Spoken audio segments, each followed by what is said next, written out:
మన ఆటకెళ్తున్నాం మనం ఇప్పుడు ఏది ఊరి తాగుతున్నాం చాలా పేదవాళ్ళు ఆయన నువ్వు ఆటకెళ్తానండి ఆటకెళ్తుంది ఆటలు కదా కానీ నేను ఎలాగైనా ఆటకెళ్తానా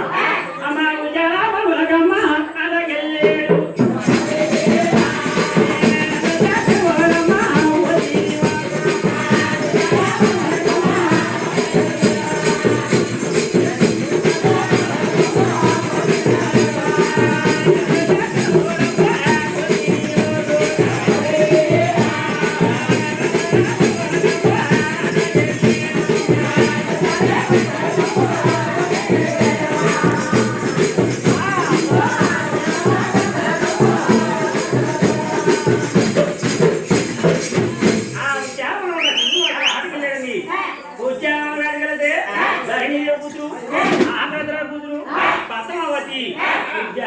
తన ఈ జోలితోటి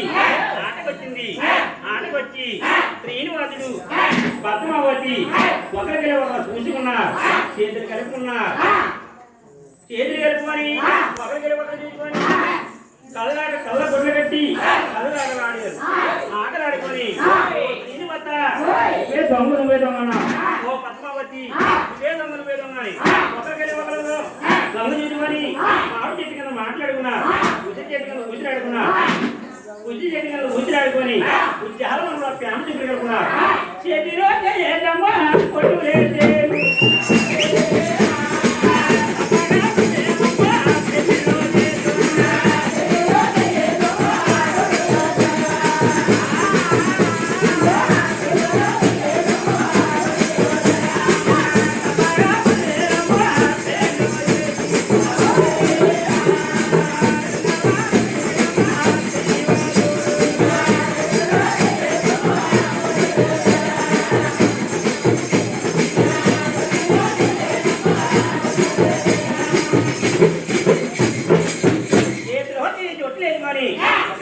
చూసుకొని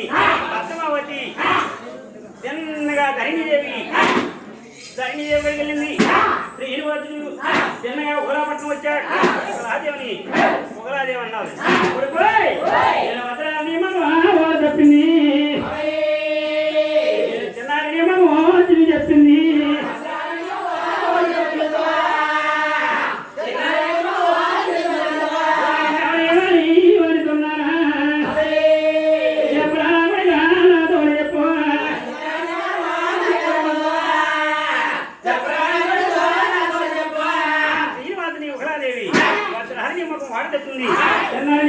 చెప్తుంది నేను ఎవరేమన్నారో నాతో చెప్పమంటుంది ఉగలాదేమన్నారు ఉగలాదేవి శ్రీనివాసుని అంటుంది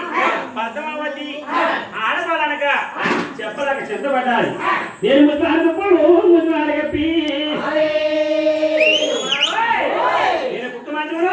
కూలిపోయింది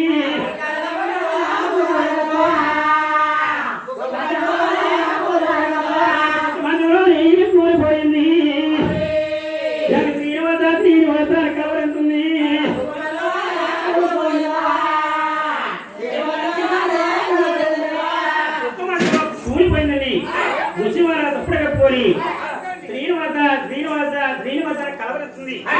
కలవరంతుంటే ఇక్కడ ఈ చూడగా పద్మావతి కలవరుతుంటే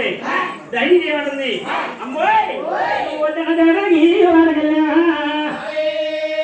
కూతురా ఎంత పని చేస్తావా కూతురు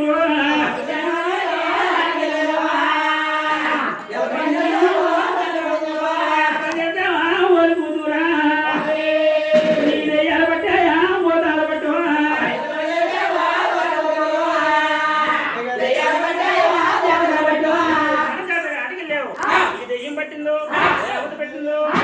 పట్టిందో నన్ను ఎందుకు అలాగే ఏడిపిస్తున్నామని మళ్ళీ మన శ్యామదేవి గోల పెడుతుంది గోల పెడుతుంటే నవ్వుకోవడానిక శ్రీనివాసుడు అమ్మ ఉగ్రాదేవి నాకు కూడా తన ఈడి జోడు వాళ్ళు పెళ్లి అవుతున్నాయి నాకు పెళ్లి కావాలమ్మా ఆకాశరాజు కూతురు ధరణిదేవి కూతురు పద్మావతిని నాకు అడిగిరమ్మంటే అయ్యో పుడక ఆలోచిస్తుగా పెద్ద పెద్ద రాజులయ్యా పెద్ద పెద్ద మిత్రులు ఉన్నాయి పెద్ద పెద్ద విశ్వాలు పెద్ద రాజులు ఉప్పు లేని గింజి ఊది తాగుతున్నాం ఆ జోలికి ఎలా వెళ్ళని నా వల్ల కదా నా తరము కాదంటుంది ఆ తరము కాదంటే